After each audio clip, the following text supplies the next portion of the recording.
All right, we're back. We said Sunday if they won. It just took so much out of us that we couldn't handle to record. Georgia 44, Tennessee 41. Right? That was the final score? That was the final score. Three. Yeah. Wait, we won by three? We scored a touchdown. Oh, they kicked the field goal. Dummy. Yeah. Do math. Um, anyway, instant classic. I think that's going to be a game that will be remembered by both sides for a long, long time. Good game. Um, Things that I learned. Gunnar Stockton's a ball player. Yep. I agree. Yeah. So what was something that you learned? Um, well, no, I learned the same thing. I was questioning whether or not, Gunner could throw the ball downfield, and I think Bomo must have been listening to us, and all fairness to a lot of other people who were like, listen, man, no matter what, even if it's incomplete, you got to stretch the field on the first possession. And I can tell you, Gunner looks good throwing certain deep balls, man. That That one with that fourth Humphrey, down to Humphrey, that was a beautiful, beautiful ball. When you it couldn't got ask one. Yeah, when it got up there, I was feeling very confident on how well it was thrown. I was like, oh wow, that was a great throw. it was a great throw. There were several clutch. I mean, it wasn't just great throws, clutch throws. Yeah. Zachariah Branch, you and I talked about, and this is one of the things with so much back and forth and how the game started and how fast. It's 28 points scored. I think in the first quarter, because it was 21-7. We were on our side of the field, 4th and 3, and Kirby goes for it. Now, you and I were sitting here, and I can't even remember where I came down. I think I said you punt it and play defense, even I though said you punt it. you seemingly hadn't been able to stop them, and I guess that's what Kirby was thinking about. But the point is, that throw was good. He put some mustard on it, and it was low. And Zachariah Branch, what a difference maker he's been on offense. Good Yeah, I blocking too learned. downfield. Lars did a good Yeah, job blocking. all the way around. I mean, it was just a good offensive performance. And I'll be honest, I was one of the ones saying I'm just concerned because I hadn't seen it. But now that I've seen it, I think you got a resilient offensive group that can. I think Bobo, we've also, I have been highly critical of some of the play calling and Bobo's mindset. That was one of the best games I believe he's called up. Just the different ways we were run. I think maybe because we had to, the way we were running the ball. Yeah. Even though it wasn't consistent, it was enough of a running game, and I think we ended up with like almost 200 yards and So 55 rushing attempt. So it was I what? don't know how many attempts it was, but it was. I re-listened with the Georgia broadcast instead of the national Kirk Herbstreit broadcast. Who they just loved Tennessee the entire time. Um, but when Frazier ran that big run in OT, and they got it down on the 4 yard line, Scott Howard said they need 5 yards to get 200 yards. So essentially, Georgia got 200 yards, right? Yeah, it's 100. I think it was officially 199. So Yeah. I don't know if Boom. there's negative yardage counted in that or what, but Right. yeah, But 200 sacks will yards. probably count. Yeah. Yeah, I'll tell you. And so we'll get to the bad in a minute, but good. Um, Gunner can his feet can really change things offensively, and we haven't really ever had that under Kirby. Really, we've never had that in my lifetime, where a quarterback can just take off and run. DJ Shockley, DJ could Stetson do it a Bennett. little bit, and Stetson can too, or could too, but they weren't. I don't know the way It's a they're different type of running. runner. Yeah, it's a different type of run, and it's more like a. I hate to even compare it to this. Fatan Bauda shout out, but it's like a Tim Tebow esque style of That's play. Honestly, that's who I thought of. I mean, obviously he hasn't even come close to the accolades of what Tim Tebow did in college, but it's that type of player. I mean, that type of runner, right? He Right. runs behind his pads. Yeah, he would like to avoid contact, but if contact comes, he lowers his They, shoulder and goes forward. So yeah. and the other thing, if we can get him a little bit more comfortable in rhythm on seeing his reads so he doesn't move out of the pocket, that would be great. But whenever he does give us the opportunity, especially when your right side is a turnstile, like it was in the second half against We'll get to the Tennessee. negative here in a little bit. Yeah. But I'm still in positive. I'm just stating an obvious fact. Um, that whenever he has to get out of there, at least he salvages getting it back to the line of scrimmage in one or two on a broken, offensive Right. assignment or guys just getting beat. So that part, and then I would think, and again, I don't know, but as a defensive coordinator, and certainly in certain situations on the field, you've got to be now so aware that He's you've gonna got take off.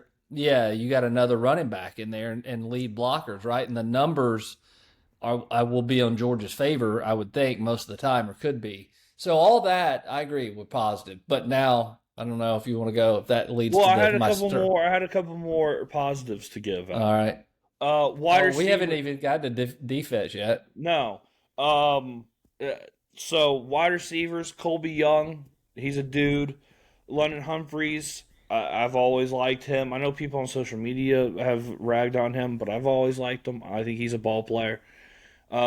Zachariah Branch, I'd love to see more of Noah Thomas. He hasn't really done anything yet, so I'm No, not yet. kind of waiting for him. He flashed, but he hasn't done anything. Lawson Lucky and Oscar Delp. I mean, that was great. Blocking wise, more so in the blocking game than anything else. They did a hell of a job. Yeah, they weren't utilized all that much in the passing game, but they're blocking everybody, to your point, wide receivers, tight ends, running back, Yeah. picking up blitzers. They all did a great job. I know Nate Frazier is very electric, and he's going to be the main back the rest of the year, and he's very talented and very good. But Chauncey Bowens, I think, needs to get more carries. He's the most efficient and effective running back we've had. So I'm hoping that he gets a little bit more carries because I think he's deserved it given how he ran Saturday. Another thing too, we questioned it last podcast whenever we were talking about this game. Could Georgia run whenever it needed to run? They could. Dontrell Glover, I wanted to give another shout out to him. He's becoming more and more. I think he's becoming my favorite offensive lineman. He played a really, really, really solid game. I don't know what he graded out as. Obviously, Kirby's not going to tell us anything like that. But I'd be curious because I thought he had like an A minus. There were some things that he missed, but he played great. So I wanted to give him a shout out. And then also, Bo Hughley, if Ernest Green isn't going to play and he's going to be hurt, and Weenie is going to not play well like he did on Saturday, then Bo Hughley needs to play. Because at the end of that game, he was solid the entire game. Well, I want to tell you, when they put him in, it was a noticeable. There was like two series there in the fourth quarter to where, honest to God, we might as well have been playing with 10. Yeah, I don't know if the guy was just Gas Uni or whatever his name Weenie, was, or yeah, but he was a turnstile, and it settled down after Hughley got in there. So yeah, I'm with you. If Ernest Green can't go, and by the way, I know we're jumping around, but while we're talking about offensive line, Ernest Green's got to get right, and he shouldn't be back out there until he's 100% yeah. because He's there hurting. were several. He's a liability. And if he can't defend himself a little bit better than what I saw on a couple of plays where he got absolutely blown up, and I don't know if he's just not moving at the same speed because he's injured. I don't know what it is, but yeah, he's a liability out there, and he's also going to be he's a safety risk to himself. I mean, I don't know if other people saw it, but he got blown up a couple of times out there Yeah. where you just don't see offensive linemen on almost any level, but not certainly on Power Five college level, get blown up the way he got blown up a couple of times. So I hope they get him right, because it's that's a one of the big questions mark still about the offense, and to me is that right, especially the right side of that offensive line. Yeah. Defensively, early on it looked bad, and I was shocked. And I'm still kind of shocked that they gave up that many points. Credit to Tennessee, credit to Josh Heupel. They hit the shots they needed to hit. They had decent play calling, but there in the middle 8 and in the third quarter, they really figured it out, had adjustments, and they didn't give up. So that's a positive to me. Raylan Wilson, I think, is fantastic. Played a hell of a game. Aguero played a hell of a game. Yeah. Christian Miller played a hell of a game. Those are 3 guys that popped out on defense. Jordan Hall played well too. Jordan Hall, he probably stat wise doesn't get a whole lot of credit, but I think he played well. So there were adjustments, but here's the thing, and I know people are going to kind of talk about the defense, and there are things that they need to fix, but Tennessee was kind of getting lucky, and the ball was bouncing kind of their way with the 50-50 balls. I mean, if you go and look back on 4 of their touchdowns, they're all 50-50 balls. Like the first one that they scored on, what was it, the second one? Yeah, it was the second one, the big pass. Ellis Robinson, when he should have just tackled the guy. Yeah, that was kind of lucky. Like the way that broke down, it was a weird looking play, and I don't think he would have caught that if Ellis Robinson was in, didn't get turned around so bad. And so he was 6'5" on a 6-foot guy. He should win that. And same with that one on Daniel Harris. That was and by the way, that was a push off, Tennessee fans. I know you want to blame the refs for 9 in a row, but that was a push off. But he got lucky on that one too. So they were hitting. The 50-50 balls they were hitting, and it was going in their direction. And sometimes that happens. So, and I know a lot of people are kind of making it out that our defensive backfield's got issues. That is the least of my concerns. Again, the 50-50 balls were going all in their favor, and whenever that happens, it's going to be hard. It's hard to do anything. Because I got to tell you, outside of that one with Ellis Robinson, I thought the defensive backs did a fine job in coverage. There wasn't major bust. Yeah, I'm not probably a defensive back guru enough to speak to it, but I believe, and I do know this, Tennessee's got some dudes. They got some dudes come in on transfer portal, on receiver especially. Yeah. That one guy can fly and big, and like you're talking about. So you're probably, I don't know, we'll see how the season plays out, but you're probably talking in the top 5 in college football offenses, number 1. So before everybody panics, let's just tip our hats to Tennessee. They're pretty damn good. I do believe that. And and they didn't fall at all, as a matter of fact. So they're very much alive, and we may see them again. But I think the second time around, our defensive backs, because you got to think, Ellis Robinson and some of these guys, they hadn't played a whole lot of games, and it surprised me that we were giving them a ton of cushion early on, and really all game, but we tightened up some of that up. But yeah, I mean, I'm with you. I think the more experience these guys get, I don't think we're going to play that level of offense again until we maybe see Ole Miss, and I'm not even sure Ole Miss has that. But anyway, I just think it's a really good offense. So I think Kirby, and with all the defensive back coaches and the coaching history and tree there, I put a lot of confidence they're going to shore that up. Yeah, I'm not too worried about that. I am more concerned. Here's what I will tell you, and I know Tennessee again. They're top 5 offense probably, but there were periods in that game where Georgia's not as big on the defensive line as we have been in years past. We're a little light, and we were getting, Tennessee was able to able to run on us and move us a little bit at parts of that game. And in other parts, defense bowed up. So maybe that's just the ebb and flow of two good teams playing. I don't know. But we'll have to watch that as we go forward. Just if a team can really run and they got a massive offensive line, they might be able to do some damage on the ground against us, but we'll see. Yeah, I that part I don't know. Also, you have to play a light box on Tennessee's offense, and if you That's look true. that entire game, we were playing with a very light box. It wasn't really till overtime there, where we in the fourth quarter, where we did not play with a light box, and we were able to stop the run. I don't know how many yards they ran for, but it wasn't. I know they ran for over 100 yards, but it wasn't as effective as it should have been.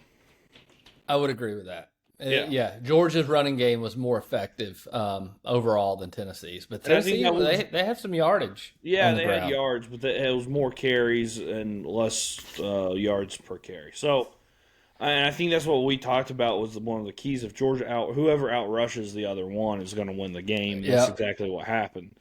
So, also here's another negative that I had when Georgia got up 27-21 there in the third quarter, and we scored 20 unanswered points. It really felt like we had the game basically won, right? And the play calling there in the third quarter and early fourth quarter offensively just was not good. It just I don't know. I wouldn't say it wasn't good. We weren't running the ball very effectively, and I credit Tennessee for stopping it. But you would think, if we're not getting it on first or second down, the next series we're going to throw it, kind of give us a shorter yards and distance to get another first down and keep the clock moving, which I think is what they were trying to do, is just melt away the clock and limit Tennessee's possessions. And that just did not happen. And we had a chance there in the middle of the game to close that game out and not have to sweat it out like we did, where we had to pray for a missed field goal.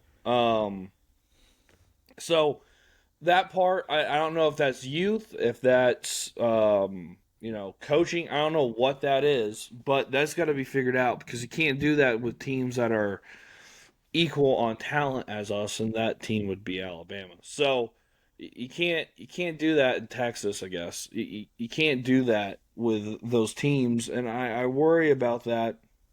That's going to come and bite us.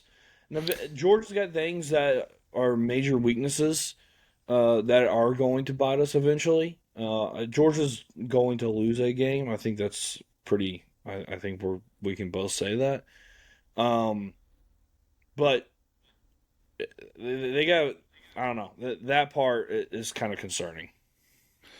so there's two things, big picture wise. I mean, outside of what we've already talked about with the specific, offense, defense. That yeah, I mean, you you got to close the game out. And there was to your point, there was a section of that ball game where the teams of Georgia's of the past would have just put their foot on their throat and just gotten out of there, right? Yeah. This team, I think it is youth. That's what I'm going to attribute it to. Um, they couldn't do it. They didn't close it out, and they almost got their asses beat because of it with the final field goal. But that's one area. Yeah, if you get teams up and you score points 20 unanswered, you got to put them, take their soul, and we just didn't do that. The other one that we've been saying all year, and I think they're related but maybe slightly different. But red zone, we kick too Yeah. many field goals. You said it. I'm okay with getting down there and getting bogged down once, but when you're consistently getting down there and not punching it in for six, that's a real problem, and that's what came back to bite us Yeah. is and not taking advantage of the red zone, which brings me back to what you said earlier. We got 6'4", 6'5" receivers too, man. We got big tight ends. Surely to goodness, we got a quarterback that can run and put pressure on a defense, and having to factor that in. So I just don't understand the bog downs in the red zone. But if we don't get that fixed and we're kicking field goals, yeah, that absolutely is going to bite us. Those are the two things more than the defensive backs, because I think that stuff will get fixed with coaching and experience.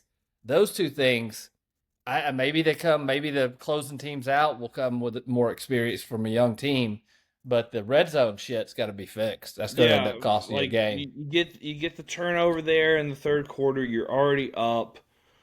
You're up by 6, and you don't get a touchdown. That could have been the nail in the coffin where you got a 2 touchdown lead or a 2 possession lead, and you kick a field goal.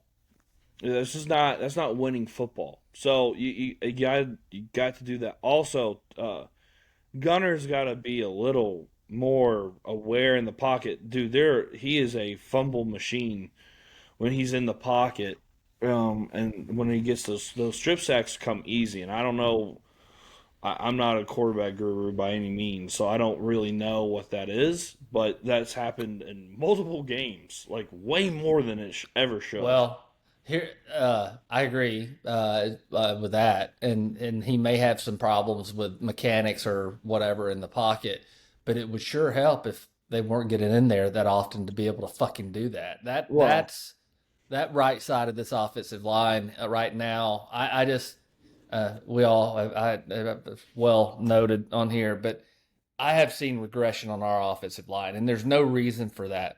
Frankly, no, there's no reason for it. So we got to get that stuff fixed. no.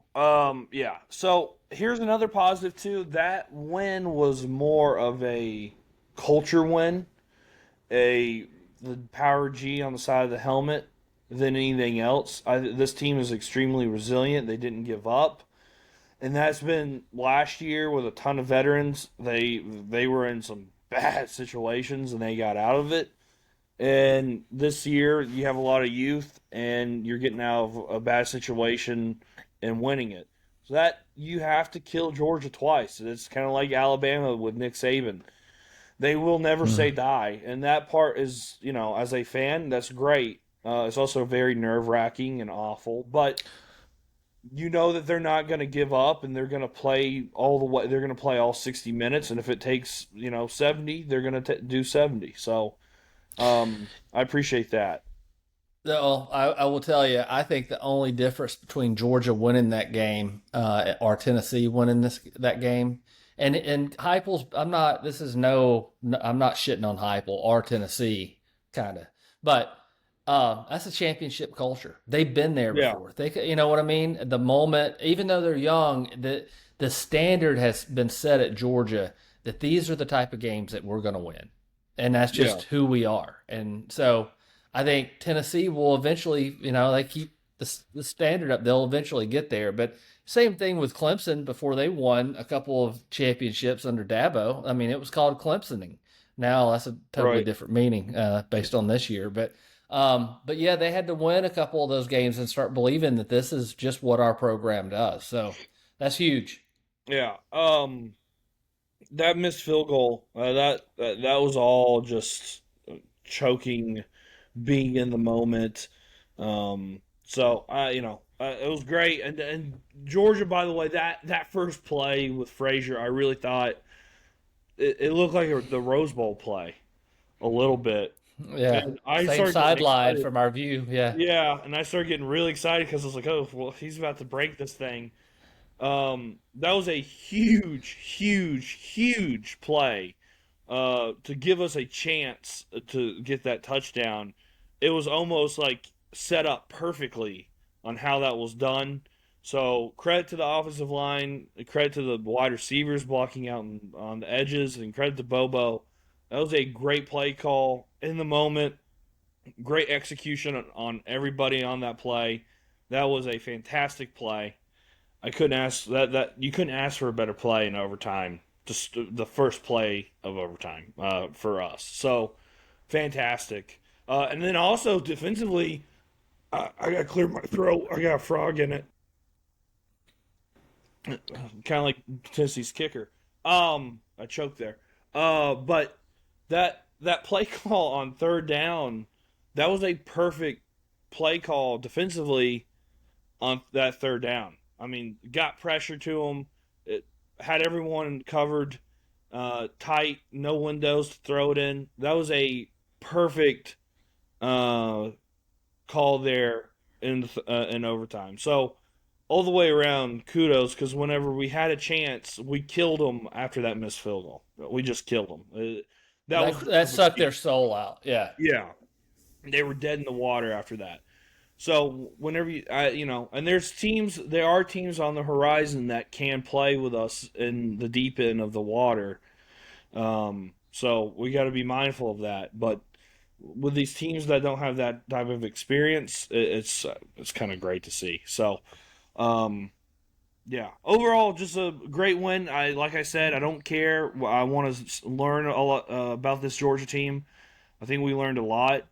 Um, and we'll see where it goes. They have flaws, but so does everyone else watching the rest of the college football this season. And this week, there's some fatal flaws, and we'll see where this takes us from now to December. We'll see. Yeah. No, I like I said, I admit whenever I'm wrong. I was wrong about this team. I'm less concerned now, but in all fairness to me, what had you seen on offense for the first 2 weeks to give you any indication that this was the case? So I agree with you. It was a hell of a game. I like the spirit of this team. I think they're actually going to improve. I think this team's going to get better if we can get the offensive line fixed. I think that's the biggest concern, and get these red zone areas fixed. If you could do those two things, this team, it looks like a playoff team. Before Tennessee game, gun to my head with Austin P and Marshall under our belt, I would have told you Georgia's not a playoff team. Well, so that's what this game meant for me. That's why I wasn't going to make any judgments, because Kirby sandbags on these teams. So I'm not going to really panic until we play real competition. Wasn't panic, concerned. Also, Tennessee's still a poverty program, and their fan base is a poverty fan base. So I really hate that. 9 in a row, man, that sucks. I hate that. I sent over the meme this morning, and good old Rocky Top. I had to see it just to start my week off to a good start. Schadenfreude. I had to look at the Tennessee fans' reaction when the kicker missed it in regulation, the disbelief, and then Aguilar running onto the field with his hands up like they made it. So, by the way, Joey Aguilar, he can sling the rock, man. He's good at that, but you hit him, he's a little bit of a softie. You got to be able to hit him. When Georgia started hitting him, he became more erratic. I believe if there's a team that's got a real good pass rush that can get after him, they're going. I believe that's based on my just watching him play. But if you let him sit back there and do what he wants to, Tennessee can do some damage because he's good, and he's got some receivers that are good, and that offensive line's pretty good. I gotta tell you, I came away more impressed with Tennessee's wide receivers than anything else. Their offensive line's good in the pass game. Not that run game, I thought they were kind of soft at the mesh point, but I thought that makes them a playoff team, makes them dangerous. So good for Tennessee, but poverty, 9 in a row. That has to stink, doesn't it? All right. Lastly, let's talk about just the rest of the SEC. By the way, and the rest of the games in the country. Told you A&M was going to beat Notre Dame. Picked that one. I also very clearly, don't want to take a victory out. I told everybody, no one wants to listen to me. A commenter made fun of me last week for picking Vanderbilt. And I appreciate the person watching the game or watching the whole podcast, but I don't know if they've been watching because Vanderbilt laid to waste of South Carolina. They're dangerous, and I'm so glad Georgia does not play them. I don't know if they're a playoff team. They very much could be, which is very. They could ruin some team seasons, and I'll tell you one to be on the lookout for right now. Regardless of what happens with Georgia and Alabama, The week after that, Alabama has to play Vanderbilt, and I think it's in Tuscaloosa. So Yeah. it would be a monumental challenge, but Vanderbilt's one of those teams. You come off an emotional high or emotional low, what Alabama is, and you got to face Vandy. You may be in for the hands being full. And you're right. I wasn't a believer. Now that they beat South Carolina, I'll start giving them a little more respect. Yeah, I think they're legit. Another Arkansas. I mean, they had Ole Miss on the ropes on the 20-yard line. Fumble. They should have won that game. I think Arkansas is going to be a little bit better because of their quarterback. I think they're going to have a decent season. We'll see though what happens. But Arkansas fans, I know there's no moral victories, but I think they should feel better about themselves with the type of effort that they put on in Oxford against Ole Miss, who is a borderline playoff team right now. I don't know how good Ole Miss is though. They struggled against Kentucky. I know Kentucky has always given them fits, but they struggled with Kentucky and they struggled with Arkansas.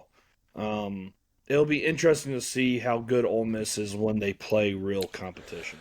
Like the upper echelon of the SEC, I should say, not real competition. I'm going to really be an Ole Miss Rebels fan this year because I can see this already lining up. They're gonna unload the Brinks truck in Gainesville to get Kiffin to come to Gainesville because Sling Blade's gone regardless. He's a dead man walking. So I think they really want to have Lane Kiffin, and I can't Lane, just on the outside looking in on his history, he's a pretty mercurial type of guy, but I think in Florida, he would be dangerous. I would rather him stay in Mississippi as my vote. Yeah, I don't know if he takes that job, but I don't either. But I think it's serious enough that we should be cognizant of that being a real possibility. I don't know if you're a head coach anywhere. If the Florida job opens up, I mean Scott Strickland, after losing to USF, who by the way got their doors blown off against Miami. If he's sending out a letter saying we're sticking by Billy, well, why not just make the move now? I don't really understand why. I mean, it's very clear that this program isn't where it needs to be. I don't think they know where they want to go. This is guess. I don't think they know where exactly they want to go. And I think they're trying to have all their ducks lined up and the money right, and that takes a while to do all that. And I don't think they would. I think they would see they're not going to be gaining anything right now. You get halfway in the season and they want to be first so they can get in on some coaches. But I don't even think they know where they're wanting to go right now. That's my opinion in Florida. Yeah, the way they looked against LSU was just given 5 turnovers for a Lagway, who's a 5-star. How ironic that all these 5-star quarterbacks, Arch Manning, Lagway, others, and now we've got Gunnar Stockton, who looks pretty damn good. So all these 5 Lagway. I mean, if I'm a Florida fan, that's the other disappointment. I come away from that saying, well, he's not our guy. He's not going to be a difference maker. Not at any point. I mean, right. But that's, they got to figure all that stuff out. Those are their problems. I'm not real worried about it. I am worried about Lane going there. Yeah. Speaking of Texas, Arch, I don't know what's going on with him. There's a problem. I don't know. I actually feel bad for him because now it's the narrative starting to turn, and I didn't think he was going to be Peyton Manning his first season starting. So I think he's getting a tough break.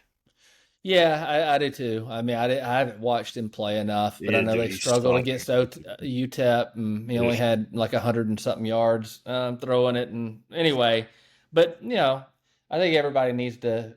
He didn't ask for all this, right? By the virtue of his last name, and he's been a pretty humble kid. They got to let him be. He doesn't need to be Peyton Manning or Eli or Archie, his grandfather. He needs to be him. And if other people saw him play in high school, thought he was good enough to be the number 1 recruit. So I think he's a little in his head. To be honest, I think he'll figure it out. Where I don't know what he's going to be, but he'll be a much better quarterback than he is right now, given a chance. And I think Well, I hope he Sarkisian. doesn't figure it out by November. I I hope think they figure it out in December. He's got to stick with him. Oh well, yeah, you have to at this point. You're stuck with him. All right. Is there outside of that? Oh, by the way, no one really talked about it. I know probably Auburn fans are talking about it, but Auburn did not look good against South Alabama. I know South Alabama was a noon kick, but that wasn't really great. I mean, they only beat them by 15, so or 16, I forget. But it wasn't a very pretty win. Um, so I don't know what Hugh's going to do. It's hard whenever you play real, their season next week is Auburn and Oklahoma, and Auburn's got to go to Oklahoma. That is that's going to be tough. Yeah, Oklahoma's defense looks good. So we'll see. I don't know. I can't figure out what you got in Auburn quite yet. I don't. Hugh Freeze is a great offensive mind, but I just don't know. Yeah, I don't know either. All right. Well, I think that's really outside. It was more of a SEC week than it was a national week. There wasn't really any huge games nationally. This week there'll be a little bit bigger games, but Georgia with a bye, a much needed bye, I think, after that Tennessee going to or having Alabama coming up. So got 2 weeks to prepare for Bama. Who hasn't looked all that great. So surely to God. They'll look like the fucking national championships under Saban when they roll into Athens. Don't worry. I'm fully prepared for all that, but we'll see how they look. Obviously, game day is going to be there, and we're going to get the primetime treatment. Whatever. Oh wait, will we get to see Herbstreit's dog? You think in person? I don't know. Who knows? Will he be with them? I may have to make a trip over to Athens just for that, and then drive home before the game. Hey, look, I'm not saying I'm Michael Vick and I like seeing dog fighting, but if Uga would do something to Peter, I wouldn't be all that upset. Just to really just rip his throat out. I don't want any lawsuit or any drama with Kirk Herbstreit. And if Uga bit off the right testicle of Peter, it would be college football apocalypse. We would have lawsuits. Well, Kirk Herbstreit would do a whole crying monologue about his best friend Peter. So there's lots of people missing a nut. Herbstreit, get over it. Well, here's another thing. Does Herbstreit believe in spraying, neutering your pets? Bob Barker did. Does Herbstreit? I don't know. So, yeah, I'm really tired of that. Anyway, all right. We'll be back probably Thursday. We'll just do a little quick 15, 20-minute show previewing the week that is college football, even though Georgia's not playing, taking a well-needed rest, R&R. So that'll be good. Remember to check us out on social media at Terminus Sports _ATL on Instagram, TikTok, and X, formerly Twitter. And then give us a like and a subscribe. Keep subscribing, comment, hit the alert bell so whenever you can see us post if you want to hear two dummies talk about Georgia football. Outside of that, any final thoughts? No. Only final thought is one I had earlier. I feel much better after watching us play against Tennessee than I did going into that game. So, obviously, very happy and pleased, and thought the team was resilient, and I'm more of a believer now than I was a couple of weeks ago. I'm still a believer. I will always believe in Kirby, and I won't Munson anymore. So thank you, Kirby, for teaching me that. All right, we'll see you on the other side. All right, see ya.